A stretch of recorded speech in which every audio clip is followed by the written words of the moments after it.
मुंबई गोवा महामार्गावरील बहादूर शेख नाक्यावर मोठी वाहतूक कोंडी। सलगच्या सुट्टीमुळे पर्यटकांची संख्या वाढल्यामुळे वाहतूक कोंडी। रेल्वे मंत्री अश्विनी वैष्णव यांच्याकडून मुंबई बुलेट ट्रेन स्टेशन प्रकल्पाची पाहणी, कामाचा घेतला आढावा। नीट परीक्षेसाठी मेगाब्लॉक रद्द। मध्य रेल्वेवर रविवारी मुख्य मार्गिका हार्बर ट्रान्स हार्बर मार्गावर मेगाब्लॉक न घेण्याचा निर्णय। मुंबई महापालिकेच्या बेस्ट उपक्रमाचा तोटा 9,000 कोटींवर। बेस्टला 2018 ते 19 पासून आतापर्यंत 9,286 कोटींचा तोटा। बेस्टचं महिन्याचं उत्पन्न 60 कोटी तर खर्च 240 कोटी। म्हाडाच्या तिजोरीमध्ये 3,000 कोटींची भर। महसुलामध्ये 39.69% वाढ। महाराष्ट्र गृहनिर्माण आणि क्षेत्र विकास प्राधिकरणाच्या तिजोरीमध्ये गेली काही वर्ष खडखडाट। मुंबईच्या गणेशोत्सवावर सर्वात मोठं विघ्न। पीओपी बंदीवर तोडगा काढण्यासाठी बृहन्मुंबई सार्वजनिक गणेशोत्सव समन्वय समितीचं साकडं। पीओपीला योग्य पर्याय देऊन सुवर्णमध्य काढावा, समितीची राज्य सरकार आणि मुंबई महापालिकेकडे मागणी।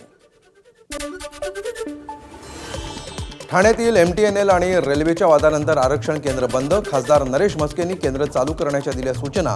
केंद्र बंद असल्यामुळे ज्येष्ठ नागरिकांना सहन करावा लागला होता त्रास। लाडक्या बहिणीचा एप्रिल महिन्याचा हप्ता जमा होण्यास सुरुवात। येत्या 2 ते 3 दिवसांमध्ये लाभार्थी महिलांना योजनेचे पैसे मिळणार। मंत्री आदिती तटकरे यांची माहिती। राज्यातील 75 पोलीस निरीक्षकांच्या बढतीला निरीक्षकांचाच नकार। सहाय्यक आयुक्त आणि उपअधीक्षक पदाची बढती नाकारली। बढतीला एकदा नकार दिल्यास पुढील 2 बढत्या रद्द होणार।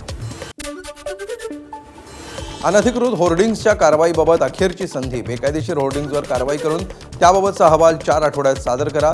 हायकोर्टाचे राज्यातील नगर परिषद आणि पालिकांना आदेश। भूसंपादनाची भरपाई देण्यास दिरंगाई केल्यास खपवून घेतलं जाणार नाही। भरपाई मिळणं हा नागरिकांचा संविधानिक अधिकार। हायकोर्टाचे राज्य सरकार आणि रेल्वेला खडेबोल। कांजूरमार्ग वनविभागाच्या जागेला कायमस्वरूपी डम्पिंग ग्राउंड बनवू पाहणाऱ्या राज्य सरकार आणि पालिकेला मुंबई उच्च न्यायालयाचा दणका। कांजूर डम्पिंगची 120 हेक्टर जागा वनसंवर्धन आणि वन कायद्याअंतर्गत संरक्षित वन असल्याचं केलं स्पष्ट। पुरंदर विमानतळाच्या ड्रोन सर्व्हेसाठी प्रशासनानं मागवला मोठा फौजफाटा। मात्र ड्रोन सर्वेक्षणाच्या विरोधात शेतकरी ठाम।